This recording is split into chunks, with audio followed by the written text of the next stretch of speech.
And he's going to be in the Hall of Fame. Nobody's doubting that. It's not a debate whether he deserves it or not. First and foremost, he's going to be in it. The only question is, Matt, when. So do you just like, given what's happening in the situation, if you're WWE now, do you just do it and just just get on with it and change plans if you have to, and what happens, or is it going to be one of those sort of really disheartening, sort of distasteful things, similar to how I felt about China in a lot of ways, where too little, too late almost, and you want to feel like Vader knew that he was in it, regardless. Yeah, I don't really buy into this whole like too convenient kind of thing. Like when the time is right, the time is right. It's like when Edge's career came sadly to an end, Edge was straight in the Hall of Fame, Mm-hmm. They didn't say, it's been too soon. Sure. We should give it a bit more time. Yeah. Christian's not in there, Mm-hmm. and he's done with wrestling, but, I would say at a time like this, it is the right thing to do. Give it to Vader. Like, let him have that moment, because, he hasn't got too many moments left, It'll be great for him to have that kind of thing. And, particularly when you brought up with China as well, it was a tragedy that she didn't get put in there, didn't get to know that she had that kind of acceptance again. So I mean, Vader he must be destined for the Hall of Fame. He's like the first true big agile guy, and so much that he's done throughout his career, and all of his work in WCW, such amazing stuff. There was no doubt in my mind that he's going in the Hall of Fame. So, if he's going in there anyway, just give it to him now. Mm-hmm. Yeah, totally agree. Thank you for your point there, Mike. Totally agree. And we've also got another point. Bill, who seems very angry about the Hall of Fame, has basically said, F this WWE Hall of Fame, beep. I'm getting sick of how it seems to work year after year. Like they have to have someone who is no longer with us in as one, a celebrity one. Now it's a woman to make sure it's showing everyone how behind WWE is behind women suddenly. So you have to have one, and then there's two main eventers.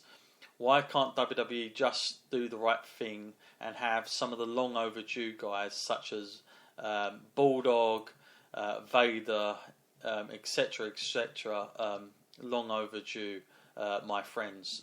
Another point there from Bill, and listen, I'm totally with you. I feel like in recent years, Matt, that is the way WWE goes. They do. We spoke about it last week, I think, where they do have sort of two main eventers, and they kind of maybe they are trying to fill in, having one lady every year now. I don't know if that's a new thing because of the whole, women's revolution that they're trying to have in the business. Do they feel like they have to do that now? Do they have to have a celebrity every year? Maybe they do have to tick these off their boxes now. A lot of stuff going on around that. So that's a good point. Also, Jimbo Wrestler Squad number 9 has emailed back in, Matt, and he's got a thing about the Hall of Fame as well. It made me very sad to read Vader's tweet. Vader is one of my all-time favourites in wrestling. His work in Japan is underestimated. If you ask me, I would really like to believe WWE would induct him now and just do the right thing. We know he will go in. He has been attending a few WWE shows. I am holding a V in my hand. My thoughts with him and his loved ones. Great point there, Jimbo. Very well said. And I think we both agree with that, Matt. That just get him in. Stop messing about and just get on with it. When you think of Ultimate Warrior's last moments and that connection he had with the wrestling fans, amazing, isn't it? Amazing thing to leave behind and a legacy like that, and for your last few moments like that, it's great. I mean, give that to Vader; he deserves it. Yeah, absolutely, totally agree. Well said, Jimbo. Nice to see you back on the show. Hope you're listening. Okay, let's go to Leah now, who's got quite a big thing going on here, Matt. And I've got some. I know this question because I've got something set up for this. I think you're going to like, Matt. Very over the top. Hello, Matt and John. I have some questions about Mania 6. Matt, just to give you a reminder and all our listeners, what WrestleMania 6, of course, was Toronto, Ultimate Warrior, Hulk Hogan. I just recently watched this show. Firstly, I know DDP was the driver of. It's great that you brought him up now. It really makes so much good reading, considering tonight we've now learned he's in the Hall of Fame. But she wrote this in the back end of last week. But yes, he's in the Hall of Fame. So yeah. Firstly, I know DDP was the driver of the pink Cadillac used that night. But do you know if it actually was DDP's? And yeah, I've done some digging up. It was definitely DDP's Cadillac. I don't know if you remember the pink Cadillac, Matt, that of course he drove the honky tonk to. And it was a great little moment. Sarah got in. That's what we was talking about earlier. Well, that was his Cadillac. And basically, Bruce Pritchard, one of the writers back then, he knew that DDP had a Cadillac, and it was very tough to get hold of one, because I think it was like a 1950s pink Cadillac, and of course it's in the honky tonks music, isn't it? In fact, he even mentions the pink Cadillac and stuff. I remember it now. So yeah, they wanted to get that, and they thought that'd be great. So he knew that DDP, Diamond Dallas Page, had one. And this is the funny thing about the whole story, Matt. Diamond Dallas Page drove that pink Cadillac from Florida to Toronto for WrestleMania. I mean, that's a hell of a drive to be taking a Cadillac all that way. But yeah, that is totally true. And yeah, he took it there, and of course would take it back. But that's commitment right there, isn't it, Matt? For DDP. He's got some great stories though. Like whenever DDP comes out and he's on some sort of documentary or something, he's always got some great stories. I love hearing from the guy. Yeah, I'm actually be looking forward to hearing his acceptance speech at the Hall of Fame. I'm sure he'll have some good stuff there. Secondly, this also to do with WrestleMania 6, Matt. Secondly, there was 14 matches on the show. And most of the matches were over fast. Why did they have so many matches? And why did it go down well at the time? Question mark. So, yeah, I mean, I don't really remember the show off, the full card, but I do know there were a hell of a lot of matches. And the thing is, back then, it was like WrestleMania would always be sort of promoted as, the biggest, the most matches ever that you'll ever see. It was more about the kind of spectacle than it was probably matches. Like I'm not sure they had the sort of guys in the gimmick era, especially right there, that could work a 20-25 minute match. So a lot of it was about guys coming out and doing their thing and kind of getting over and done with. Do you remember much about WrestleMania 6 at all, Matt, other than, of course, the Warrior Hogan match itself? Well, I remember that Edge was in the crowd, and that's one of the things that got him into actually becoming a wrestler. Yeah. I remember that little snippet of information. Also, Canyon was there that night as well. Chris Canyon was reported as well. There were a lot of matches, but the thing is, I think back then, if you watch that show, nobody's booing. Let's put it that way. Everybody's loving it. So it was a golden time for WWE. Like they would have been happy to have that 14 matches. It seems like crazy amount nowadays on a 3-hour show, especially, Matt, to have 14 matches. But back then, that's it. They could do that because again, it was a different time and fans were in a different era altogether in WWF. Okay, third question.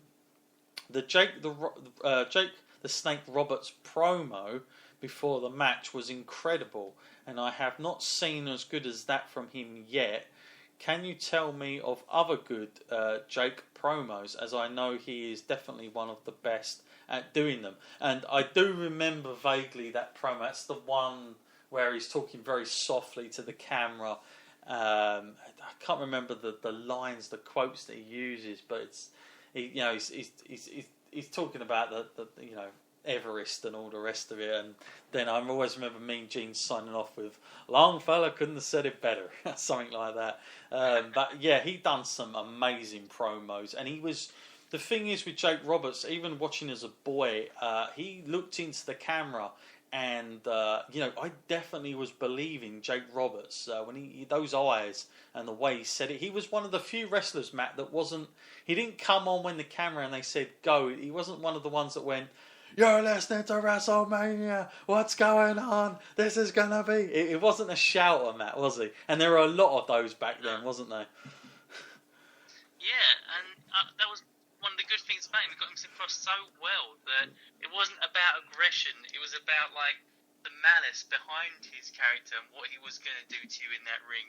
And I always remember the kind of the promos he would do towards the Macho Man and Miss Elizabeth. And it wasn't about trying to be all macho and everything and dominant. It was more about control and thinking you can sort of run but you can't hide. Yeah. And that eventually things were going to catch up with you. And I love those kind of promos from him. It was a shame that no one else kind of understood what he was doing at the time, and they're all too busy shouting their heads off and whatever at each other because they missed out on a lot. And that's one of the things that made Jake so special in the time. Yeah. Yeah, as far as other promos go, I got to be honest with you. Jake Roberts himself says that's his best one. So the one you watched there, if Jake's saying it, then that goes a long way. But I'm telling you, most of Jake Roberts' promos back then were very, very good. And anything he said was normally... he didn't do anything just for the sake of it. And he was like that in his matches as well. If you watch his matches, Jesse Ventura, Matt... I'm sure you remember his style of commentating. He would always pick apart the things that a viewer would think watching it. He would always state the obvious, how come the referee doesn't tell Hogan to stop doing this stuff? Because he's the good guy. He would always state the obvious. But with Jake Roberts, he's one of the few guys where Jesse couldn't do that. And he's come out recently and he was talking about that. He said Jake Roberts is one of the few guys that done everything kind of logically. How you were going to build a match. So I think that goes a long way. And of course, and Nash's put lastly, this is what I've got the saved clip here. Lastly, there was a very weird and eerie moment at the start of WrestleMania 6 where I heard an over-the-top Vince McMahon voice start up WrestleMania. It was very mad and surreal and very over-the-top. I couldn't stop laughing. Why did Vince McMahon used to do this before before some of the WrestleManias? Not just WrestleManias, Leah, but actually a lot of shows Vince McMahon's voice was on, especially those Royal Rumbles. He used to introduce every participant, didn't he, Matt, before they'd go on, and it was always done in that over-the-top voice. But Matt, just to give you and all our listeners an inkling of how that went, I've actually got the recording here on audio. So have a listen to this, Matt, and this is WrestleMania 6, the intro. Enjoy, everybody, and then see what you get from this one. Upon the examination of the galaxies of space, images begin to appear. Images of strange and powerful forces. But of all the forces in the universe, the two most powerful, Hulk Hogan and the Ultimate Warrior. Prepare to explode. Champion versus champion. Title for title. It's the ultimate challenge. It's WrestleMania! Yep, there you go, folks. I'm not sure where he was coming from. Yeah, I don't know if you remember that so well, Matt, before the show started. I remember that bit, but man, when you were saying it wasn't just that, he does that all the time on many different kind of things.